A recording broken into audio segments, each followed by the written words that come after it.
Diary of St. Faustina, section 596. Once a certain priest, Father Saposco, asked me to pray for him. I promised to pray and asked for a mortification. When I received permission for a certain mortification, I felt a great desire to give up all the graces that God's goodness would intend for me that day in favor of that priest.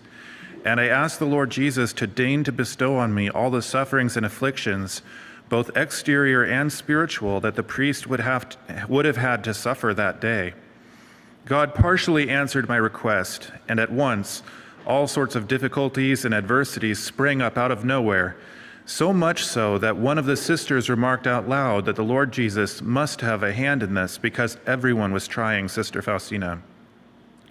The charges made were so groundless that what some sisters put forward, others denied, while I offered all this in silence on behalf of the priest. But that was not all. I began to experience interior sufferings. First, I was seized by depression and aversion towards the sisters. Then a kind of uncertainty began to trouble me. I could not recollect myself during prayer, and various things would take hold of my mind. When, tired out, I entered the chapel, a strange pain seized my soul, and I began to weep softly.